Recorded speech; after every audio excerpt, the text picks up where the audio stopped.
guys! Welcome to my channel, and again, this is Diana Rose Gabiara, and for today's video, So, ang pag-uusapan natin dito isa, yung mga apektado ng Taal Volcano na kung saan sa kabila ng mga nangyari na kalunos-lunos ng mga hindi nating mga inaasahan ng mga sakuna na kung saan hindi mapipigilan ng sinuman ang ganong klaseng mga sakuna, kundi ang God lang talaga ang pwedeng makapag-awat sa ganong klaseng mga. So, nating mga kababayan na kung saan lumika sila sa kanilang mga tahanan na kung saan ang kanilang mga dala ay ang kanilang mga sarili lamang at ang kanilang mga suot-suot na mga damit yun lamang. So pumunta sila ng evacuation center at yun nga ay sa kabila nito, sa kabila ng nagagawa pa rin nilang umiti upang ipakita sa kanilang mga kasamahan, sa kanilang mga mahal sa buhay, upang ipadama sa kanila na meron pang pag-asa. So, sa pamamagitan ng mga donasyon ng mga damit ay nagawa nilang pagkatuwaan itong mga damit na kanilang mga natanggap sa evacuation center. Na lang nito na si kuya na naka-black ay ito. Ang kanyang nakuhang damit ay itong kulay black na ito na para siyang sasayaw ng tinikling. Agoy, paita ba niyo ay? Pero sa kabila niyan, malaking tulong na rin yan para sa kanila dahil panakit din yan sa lamig. Ayan, kahit napaganyan yan na parang sasayaw siya ng tinikling, pwede na rin yan pagtsagaan. Kung si kuyang nakapulo pa ito, no? Siguro ko ang may-ari nito ay isang abogado na parang attend ba ito? Ano ba ito? Attend ba ito ng kasal o pupunta sa kung saan? Pangkasal man siguro ito. Pero ganun pa man, nakatulong rin naman. So, ayan. Hala, sige. Pwede na siyang rumampa o pwede na siyang mag-consort sa kanyang suot-suot na damit. So, kumustahin naman natin itong si tatay na nakasuot na pang-uniform. Ayan. At yan, ang kanyang nakuhang damit ay pang-uniform na siguro. Ang laki naman kasi ng uniform kung ang bata ang magsusuot nito. Sadyang malaki ito para sa bata. Kaya siguro, para magamit nila, siya na lang ang nagsuot. So, ayan. Kumustahin naman natin itong apat na mga nakadress. Fairness naman dito kay ate na nakadilaw, ha? Bagay sa kanya ang kanyang nakuhang damit. Ayan. Pwede na siya magsayaw ng karinyosa. Hindi pala senyorita. Ayan naman ito nating si Madam. Ayan. Na kung saan siya ang nakakuha ng dinonate na trahe de Buda ba ito? Anong tawag dito? Pangkasal. Ayan.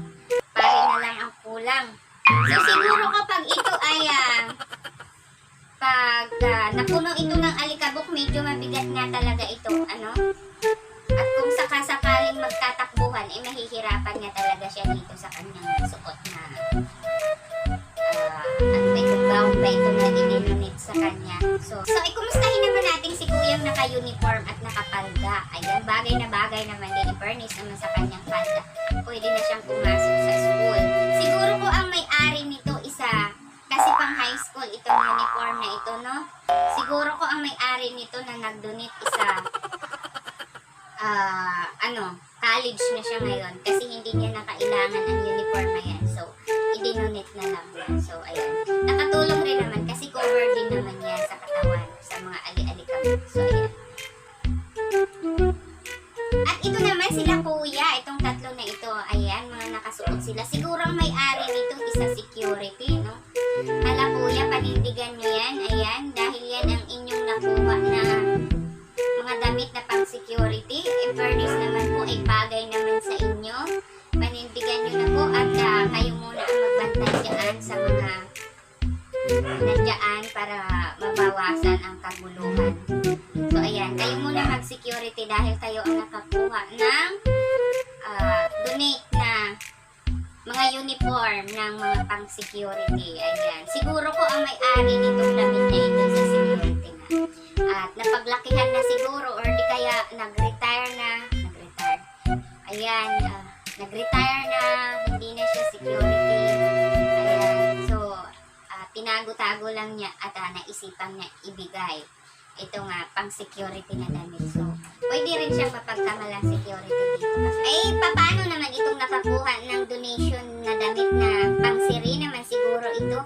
Ayan, siguro ko ang may-ari ng... Dito na ako matatawa. Mga costume man siguro itong mga na-donate na damit, no? Ayan. Siguro ko sumali ito ng pang-sirena-sirena. Ito nga, mga andito sa sumali siguro ito ng sirena. Ito nga, may-ari itong damit. Kaya nagawa niya nga, akala niya, akala niya siguro na pwedeng magamit doon sa itong pang-sirena. Paano ka nga makapaglalakad dito? Diba kung kinakailangan lumikas ng bongga-bongga, paano ka makakapaglakad kung ang suot mo pang-sirena? Ayan. So, ayan. Kumustahin naman natin si tatay. Ayan. Napakaswerte naman ni tatay. Na nakakuha siya ng bestida na nasa plastic. Ayan. Bestida na lang ang kanyang nakuha doon sa donasyon. So, ayan, maraming nananawagan. Sabi dito, kung magdudonate po kayo ng used clothes sa mga nasalanta sa Batangas, yung mga damit pong pang-araw-araw na komportable sa katawan ang ibibigay nyo. Wag naman po yung gown, long sleeve, barong, slacks, Americana, etc. Nasa kabila ng mga sakuna, ipinaramdam nila sa atin na hindi mahalaga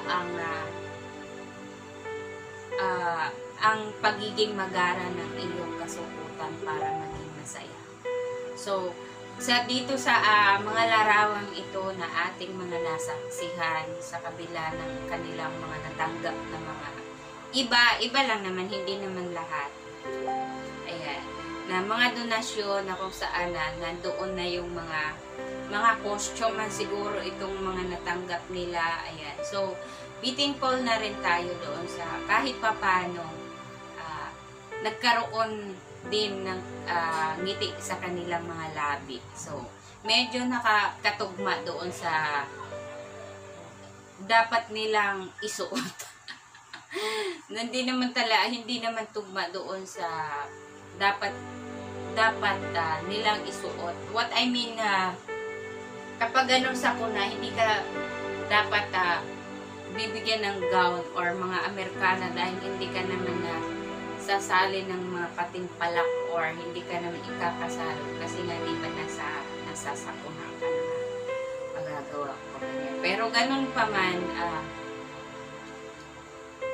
piniramdam pa rin nila sa atin na dito sa mundo wala, sa kabila ng mangyayari, pwede pa rin silang ngumiti at parang sinasabi na mayroong pang pag-asa. Ayun. So, ayan guys, ipag-pray po natin na mga apektado ng Taal Volcano at sana po ay maging okay na rin sila. Ayan. So, ayan po lamang at maraming salamat po. Ayan.